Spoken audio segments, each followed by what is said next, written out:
Have you ever noticed that some of the hardest moments in life aren't the ones when something terrible happens?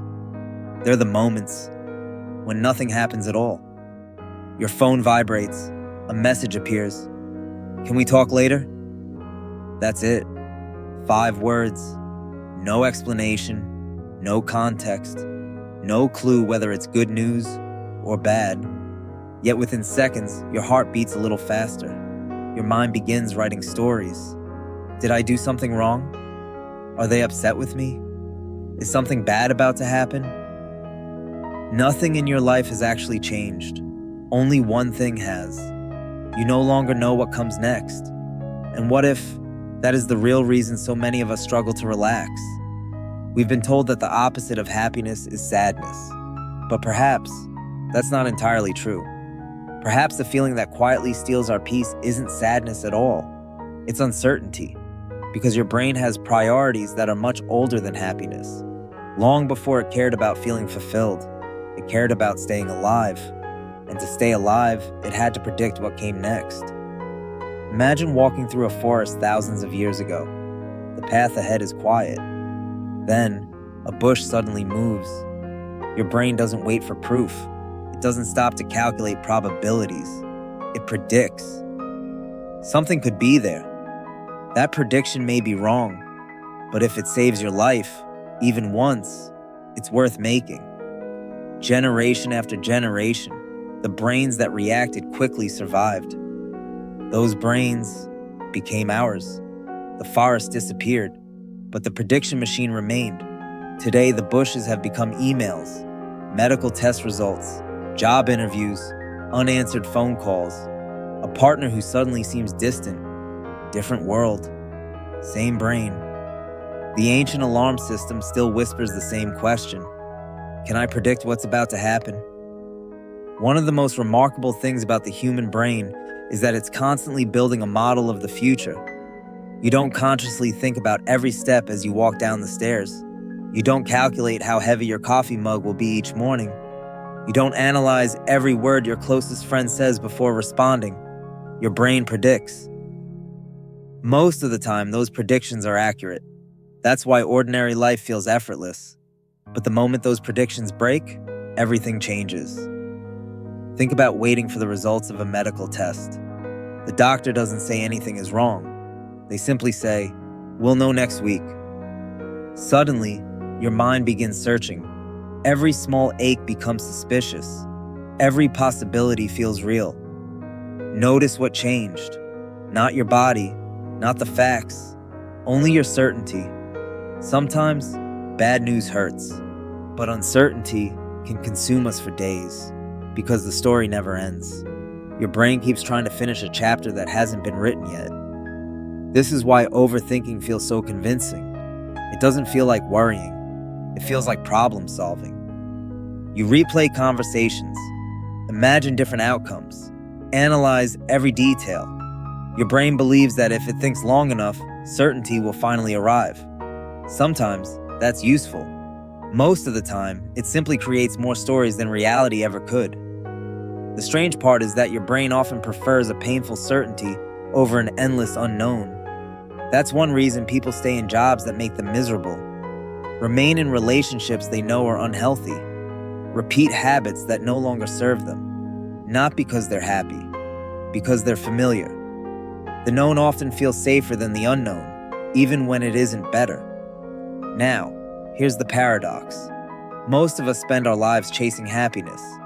We tell ourselves, "I'll finally relax after I get the promotion, after I find the right relationship, after I save enough money, after everything settles down." But life rarely settles down. One uncertainty disappears. Another quietly takes its place. Then something unexpected happens. We begin monitoring our own happiness. Am I happy enough? Why don't I feel happier? Without realizing it, happiness becomes another exam we're trying to pass. Every stressful day feels like failure. Every difficult emotion feels like evidence that something is wrong with us. But emotions were never designed to stay still. Like weather, they move, they change, they pass. Trying to hold on to happiness forever is like trying to hold on to sunlight. The harder you grip it, the faster it slips away. Psychologists often describe emotions as signals rather than verdicts. Anxiety doesn't automatically mean you're in danger. Sadness doesn't automatically mean your life is falling apart. Sometimes, your brain is reacting not to reality, but to uncertainty. And uncertainty leaves empty spaces. The human mind dislikes empty spaces, so it fills them with predictions, with assumptions, with stories. Some stories are helpful, many are not. The problem isn't that your brain tells stories. The problem is that we often mistake those stories for reality. Think back to the message that appeared at the beginning of this video. Can we talk later? Nothing else.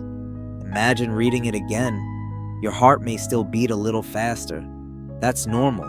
Your brain is doing what it evolved to do, but this time, perhaps something changes. Instead of immediately believing the first story your mind creates, you simply notice it. Interesting. My brain is trying to predict the future. That small moment of awareness creates space, and in that space, something remarkable happens. You're no longer trapped inside the story. You're watching your brain write it. Here's something worth remembering. Think about the happiest moments you've experienced. Laughing so hard, you forgot about time. Getting lost in a conversation. Watching the ocean. Playing with your child. Creating something you truly cared about. During those moments, you probably weren't asking, "Am I happy?"